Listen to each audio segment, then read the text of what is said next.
చిరంజీవి వాళ్ళ అమ్మ మీద ఒట్టేశాడు కాబట్టి తాగడు.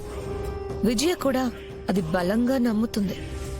ఈ సమయంలో చిరంజీవితో ఈ మందు తాగించగలిగితే ఇందాక విజయ ఆవిడతో చేసిన ఛాలెంజ్ లో తను ఓడిపోయేలా చేశాడు అన్న బాధతో పాటు మాట తప్పాడు అన్న కోపం కూడా వస్తుంది.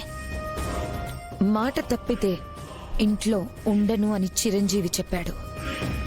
ఉండనివ్వను అని మావయ్య గారు కూడా హెచ్చరించారు. కాబట్టి ఖచ్చితంగా వాణ్ణి బయటికి గెంటేస్తారు. నా చెల్లెలు వాణ్ణి చీ కొట్టాలి అన్నా, ఇంట్లో నుంచి మావయ్య గారే వాణ్ణి మెడ పట్టుకుని బయటికి గెంటాలి అన్నా చిరంజీవి ఈ మందు తాగాలి. వాడు తాగుడు కాబట్టి మనమే తాగేలా చేయాలి. ఏదో ఒక రోజు ఉపయోగపడకపోతుందా అని నీకోసం ఈ బాటిల్ దాచిపెట్టాను చిరంజీవి. ఇప్పుడు దీన్ని నీ గొంతులోకి పంపించగలిగితే నిన్ను ఇంట్లో నుంచి బయటికి పంపించినట్టే. తల్లి మీద ఒట్టేసి మాట తప్పిన వాడితో ఇంకా కాపురం చేస్తావా అని నా చెల్లెల్ని వాడి నుంచి కాపాడుకోవచ్చు.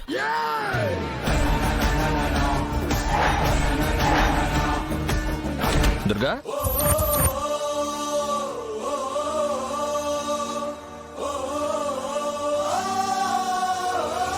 ఏంటి దుర్గా, అవతల డాన్స్ ప్రోగ్రామ్ జరుగుతుంటే నువ్వు ఇక్కడ గదిలో ఏం చేస్తున్నావు? అంటే అందరిలో డాన్స్ చేయాలంటే ఈసారి పెద్దగా బాలేదు, అందుకే మార్చుకుందామని వచ్చాను. ఎందుకు? ఈ చీర బ్రహ్మాండంగా ఉంది, వచ్చేసి. సరే మీరు పదండి, వస్తున్నాను. సరే.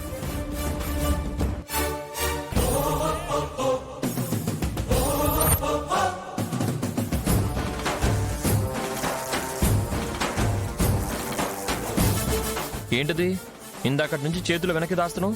ఏది చూపించు. ఏం లేదండి. లేదు, ఏదో ఉంది, ఏది చూపించు. ఏం లేదండి, ఏం లేదని చెప్తున్నాను కదా. ఏది చూపించు. ఏం లేదని చెప్తున్నాను కదండి. అయ్యో ఏం లేదండి చెప్తున్నాను కదా.